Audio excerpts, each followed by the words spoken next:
हमारे देश के प्रधानमंत्री जी को इजराइल दिखाई दिया, उनको मणिपुर दिखाई नहीं देता।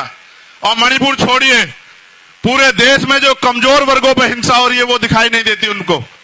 सरकारी कर्मचारी बड़ा आंदोलन कर रहे थे दिल्ली में कि हमें पेंशन दो, नौजवान सड़कों पे है, रोजगार नहीं है, महंगाई बेरोजगारी ने कमर तोड़ दी है, कोई कहने वाला नहीं है। और आज सरकार कह रही है कि हम इजराइल के साथ।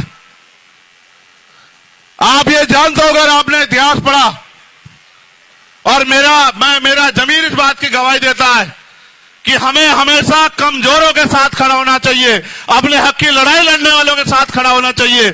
आप इतिहास उठा के देखो, अगर आप ये बात जानने का प्रयास करोगे इजराइल और फिलिस्तीन को, तो आपको पता लगेगा कि जिस तरह हमारे देश में हम लोग, इस देश के मूल निवासी, दलित, पिछड़े, आदिवासी और जो धार्मिक अल्पसंख्यक लोग हैं, वो जो बेबस लाचार हो रहे हैं अपने देश में वोट होते हुए भी, इसी तरह से इजराइल ने फिलिस्तीन की जमीन पे कब्जा किया और फिलिस्तीन के लाखों लोगों को बंदी बनाया और फिलिस्तीन को अपने देश में वहां के लोगों को मरने के लिए मजबूर किया।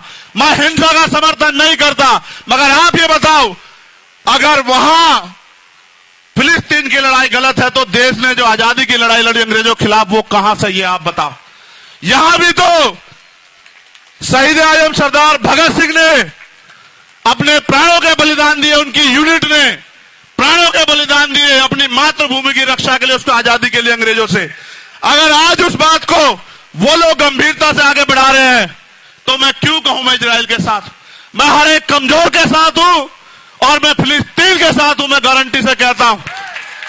क्योंकि अगर किसी का हक छिनेगा वो चुप नहीं बैठेगा, सरकार को जवाब देना पड़ेगा कि सरकार अपने निजी स्वार्थों के चक्कर में विदेश पॉलिसी खराब ना करे।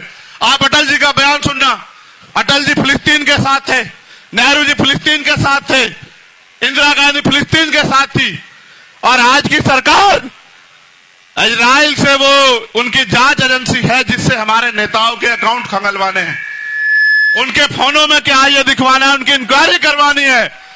अपने निजी संबंधों को बचाए रखने के लिए अपने देश की फॉरेन पॉलिसी खराब कर रहे हो। चाइना का मुकाबला करो अगर तुम में दम है प्रधानमंत्री जी, हम आपके साथ खड़े हैं। चलो चाइना की तरफ आगे बढ़ो, चलो कूच करो, हम देखेंगे आप में कितना दम है। आज से पहले गोली हम खाएंगे, ये देश हमारा है, इस मुल्क के लिए शहादत हम सहेंगे। लेकिन अगर आप देश से गद्दारी करोगे तो ये होने नहीं देंगे हम, इस बात को याद रखना। पूरी भीम आर्मी, पूरी आज समाज पार्टी शोषितों, वंचितों, मजलूमों के साथ खड़ी।